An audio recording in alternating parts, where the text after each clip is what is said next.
Hi everybody, Dominic, your drill instructor. Welcome tonight to the clinic, and I want to thank our sponsors, Pool and Billiard Magazine, Diamond Billiard Products, Dr. Harrison for my fantastic pool glasses, and of course all the rest of you. We're so grateful for you and many, really the thousands of you that tune in, watch during the week whenever you have the time and write to me, and I really appreciate it. Now we're going to get into some questions I'm getting about rail shots.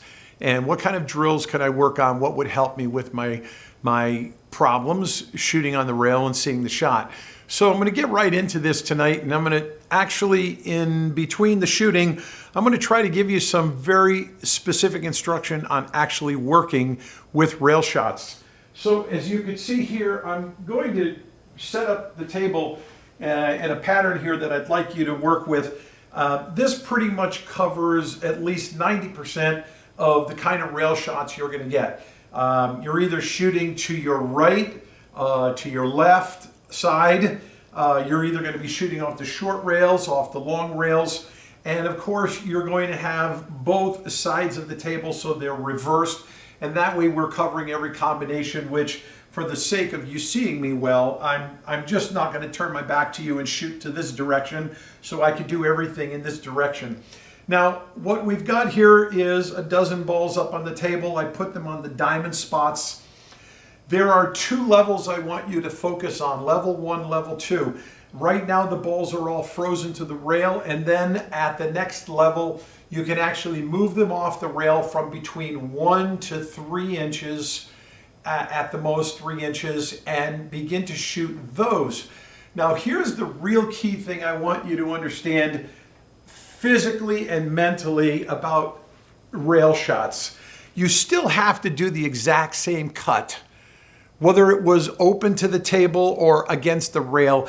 Often it's the illusion of being on the rail. You think it's more complicated and you put more into it. That creates more of a psychological barrier that isn't going to work so well for you. So with that case, I want you to keep in mind that the same shot, like this 7 ball, I'm going to start with here into the corner pocket. This could be virtually a 30-degree cut anywhere open on the table. The second thing is the distance of the shot. Some of you think that a 7-foot table versus a 9-foot table, oh, what a big difference. There's a 7-foot table inside of every 9-foot table. Don't let the illusion of the table being bigger, once again, really mess with your mental game. That's just not going to benefit you really at all.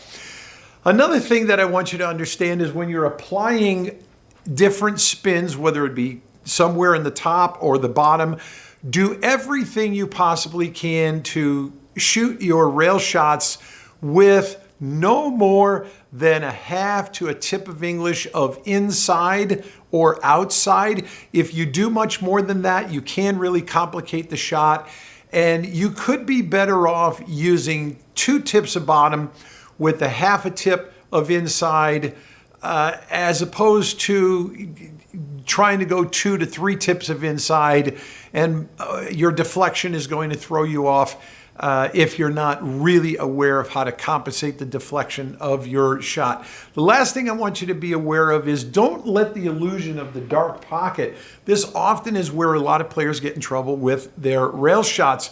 You're aiming into the pocket and then you're shooting the ball too fat. It's coming off the cushion and squirting out, and it's really a problem. You got to remember the actual diamond on a corner pocket is just about a half an inch in front of where the actual mouth of the pocket is. On some of the more friendly tables like valley tables where the shelf is cut out so much further, it just makes the game a little easier, more fun for players.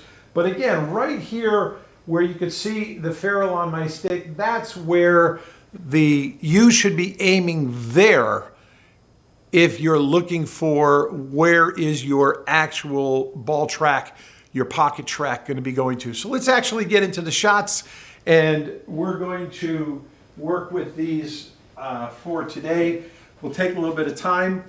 Now, one of the things I want you to understand is you could just hit any ball in any pocket in any order. So if you want to shoot the 7 first and then shoot the 5 next, it's perfectly fine. If you want to take the drill and make it much more complex, try to make everything go into that corner pocket and that corner pocket from each side. That's really what you want to get to doing, okay? So let's get started.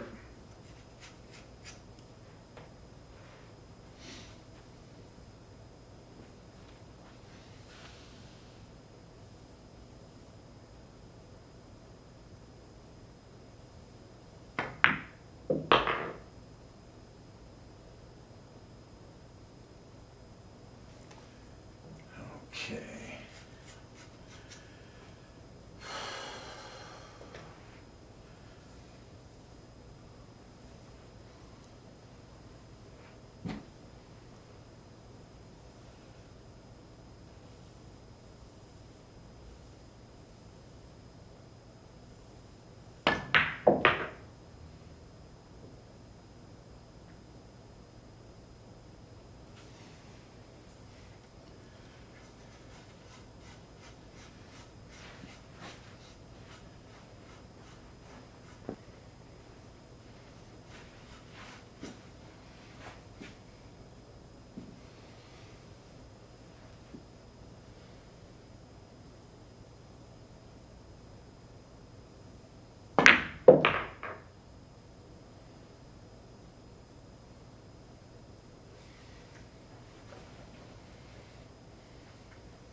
Now that one I spun with a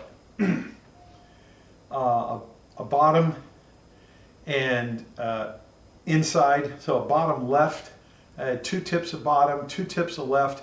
I wanted to come off this rail and just spin out a little bit, so I just reset for the one ball, okay? If you could have put a little more stroke into that, possibly take it down to three tips of bottom, you might have drugged that ball down here deeper, and then that might have created a little too much angle on the one ball, and I just don't think that would have worked out quite as well. So this is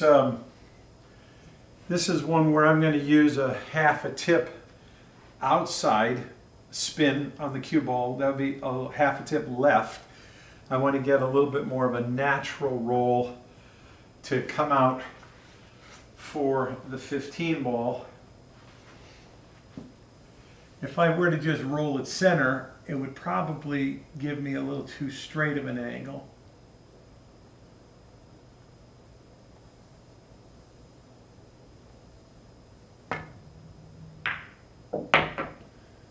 See, I like that a lot better. And plus, when you look at the side of the table that you're shooting from, you have to remember you don't want to get in a position where you're too awkward or you're having to overstrain because of which side of the table you're on. Like for this 12 ball coming up next, I'm going to want to make sure that my cue ball position, I don't want to have to be way overreaching for the shot. I'm going to give myself a little more room so that I'm going to be able to be much more comfortable shooting at that on the side.